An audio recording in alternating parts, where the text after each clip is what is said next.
वहीं हमारे समाज में भले ही अंतरजातीय विवाह का विरोध होता हो, लेकिन सामाजिक समरसता कायम करने के लिए, अस्पृश्यता निवारण के लिए गहलोत सरकार की ओर से डॉक्टर सविता बैन अंबेडकर अंतर्राज्यीय विवाह प्रोत्साहन योजना में सहायता राशि बढ़ाने के बाद अब योजना को पंख लग रहे हैं। सामाजिक न्याय और अधिकारिता विभाग में बड़ी संख्या में युगल विवाह के लिए आवेदन कर रहे हैं।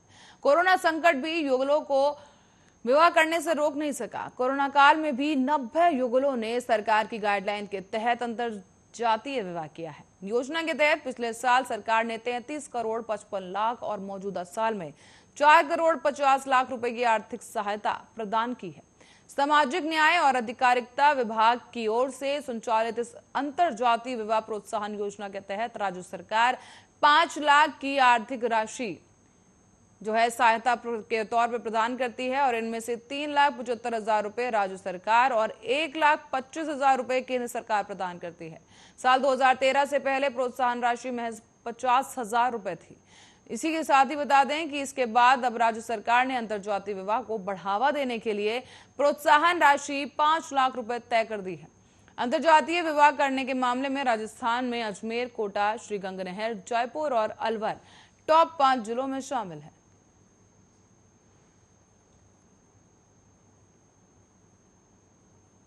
तो वहीं राजस्थान में अशोक गहलोत और सचिन पायलट के बीच सुलह की पार्टी हाईकमान की कोशिश अब तक सफल नहीं हो पाई है और इसी के बाद अब सचिन पायलट सोमवार को गहलोत के गृह क्षेत्र जोधपुर पहुंचे। इस दौरान जोधपुर एयरपोर्ट पर पायलट के समर्थन में भारी भीड़ जुटी और पायलट का उनके समर्थकों ने जोधपुर से लेकर बालोतरा तक 100 किलोमीटर की दूरी में जगह जगह स्वागत किया है। बताते चलें कि पायलट वहां किसी राजनीतिक कार्यक्रम में शामिल नहीं हुए थे और वो अपने खेमे के वरिष्ठ विधायक हेमाराम चौधरी के भाई की मृत्यु पर शोक व्यक्त करने बाड़मेर गए थे, लेकिन उनके समर्थकों की भीड़ के कारण उनका ये निजी दौरा भी किसी शक्ति प्रदर्शन से कम नजर नहीं आया है। पायलट के इस दौरे के दौरान सीएम अशोक गहलोत के समर्थक विधायकों और कांग्रेस के पदाधिकारियों ने दूरी बनाए रखी।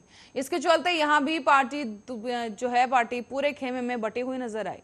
पायलट दिल्ली से इंडिगो की फ्लाइट से रवाना होकर जोधपुर एयरपोर्ट पहुंचे थे और वहां से सड़क मार्ग के रास्ते बालोतरा के जानियाना के मलूजी की ठाणी पहुंचे थे। वहां पर पायलट ने पूर्व राजस्व मंत्री और गुंडामलानी विधायक हेमाराम चौधरी के छोटे भाई जैसाराम के निधन पर शोक व्यक्त किया।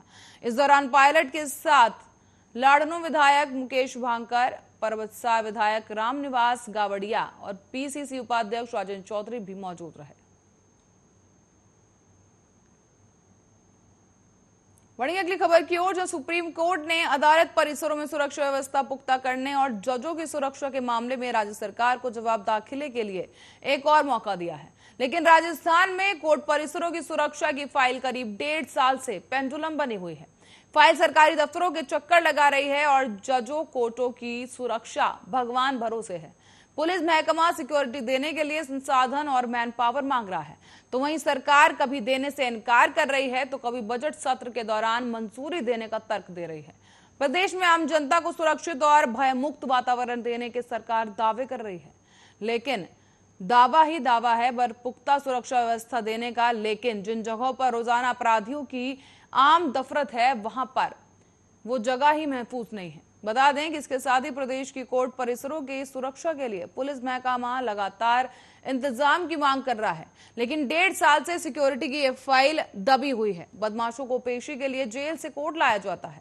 इस दौरान कोर्ट परिसर में ही बदमाशों के आपस में टकराने की भी कई घटनाएं सामने आ चुकी हैं। तो वहीं इन घटनाओं के बाद कोर्ट के परिसरों की सुरक्षा के लिए सरकार को निर्देश दिए गए। इसके बाद भी फाइल कई दफा दफ्तरों में चक्कर लगा चुकी है और अब तक कोई कार्रवाई नहीं की गई।